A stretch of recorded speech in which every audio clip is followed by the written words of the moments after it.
Assalamualaikum warahmatullahi wabarakatuh. Halo anak-anakku kelas 9A, B, dan C. Apa kabarnya kalian hari ini? Ibu harap semua tetap sehat walafiat dan sudah siap untuk belajar IPA hari ini. Pada pertemuan pertama, kita akan mempelajari tentang bioteknologi dan penerapannya.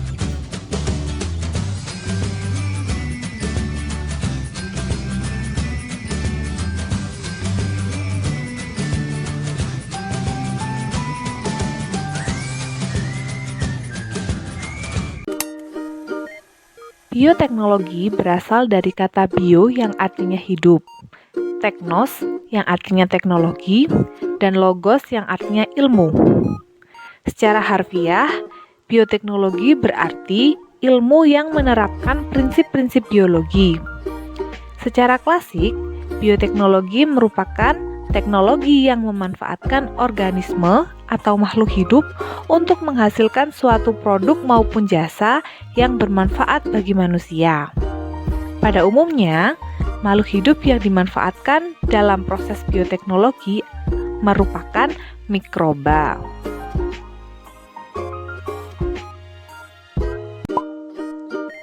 Bioteknologi dibedakan menjadi dua, yaitu bioteknologi konvensional dan bioteknologi modern. Bioteknologi konvensional disebut juga bioteknologi tradisional yang masih menggunakan teknik dan peralatan sederhana. Pada bioteknologi konvensional, prosesnya memanfaatkan mikroorganisme, proses biokimia, dan proses genetik alami. Dalam penerapannya, belum ada teknik rekayasa genetika. Dalam kehidupan sehari-hari, aplikasi bioteknologi konvensional dapat diterapkan dalam berbagai bidang, yang meliputi bidang pangan, bidang kesehatan, bidang lingkungan, dan bidang pertanian. Adapun ciri-ciri bioteknologi konvensional adalah sebagai berikut. Yang pertama, biaya produksinya murah. Yang kedua, teknologi dan peralatan yang digunakan masih sederhana. Yang ketiga, pengaruh jangka panjang sudah diketahui. Yang keempat, perbaikan genetik tidak terarah. Yang kelima, prosesnya belum steril sehingga kualitas hasilnya belum terjamin. Yang keenam, belum ada pengkajian prinsip-prinsip ilmiah. Yang ketujuh, hanya diproduksi dalam skala kecil. Dan yang kedelapan, hasil tidak dapat diperkirakan sebelumnya. Bioteknologi konvensional dalam bidang pangan. Penerapan bioteknologi tersebut memanfaatkan mikroorganisme, yaitu dengan proses fermentasi. Banyak sekali produk fermentasi pada bioteknologi konvensional dalam bidang pangan ini, seperti tempe, kecap, keju. Untuk lebih lengkapnya, silakan dilihat pada tabel di samping.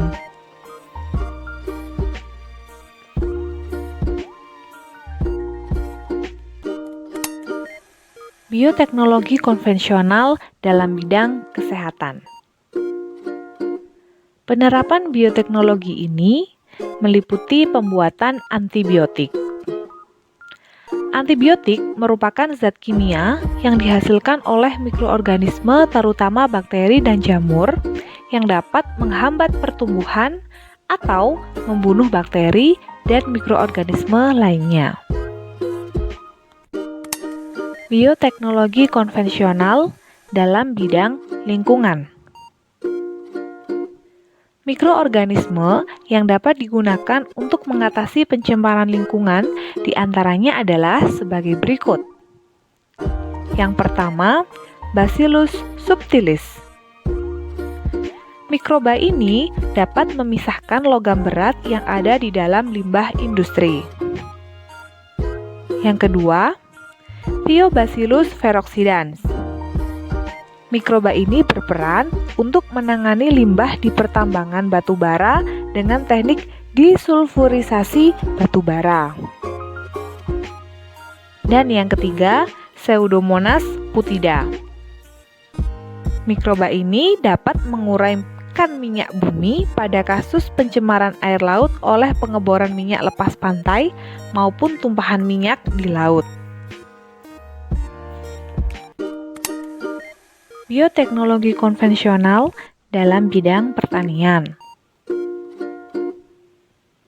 Penerapan bioteknologi konvensional dalam bidang pertanian yaitu biofertilizer. Biofertilizer adalah mikroba yang dapat digunakan sebagai pupuk hayati.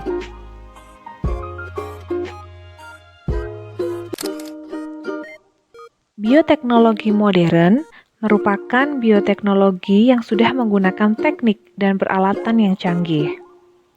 Dalam bioteknologi ini, dilakukan manipulasi pada susunan gen dalam kromosom makhluk hidup yang digunakan. Oleh karena itu, bioteknologi modern sangat erat dengan rekayasa genetika. Secara umum, ciri-ciri bioteknologi modern adalah sebagai berikut. Yang pertama, biaya produksi relatif lebih mahal.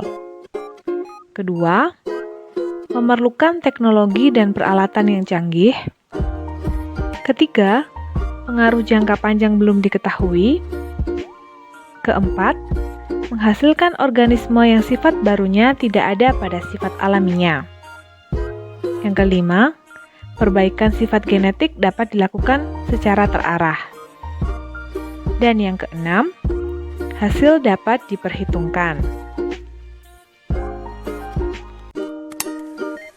Aplikasi bioteknologi modern dapat diterapkan di berbagai bidang kehidupan. Yang pertama pada bidang pangan, misalnya pada padi transgenik, jagung transgenik, tomat transgenik, dan kedelai transgenik. Kemudian yang kedua, yaitu pada bidang kesehatan, misalnya penerapan bioteknologi untuk memproduksi insulin. Dan yang ketiga, dalam bidang pertanian, yaitu dengan pembuatan tanaman anti serangga. Tanaman tersebut diperoleh melalui proses transplantasi genetik.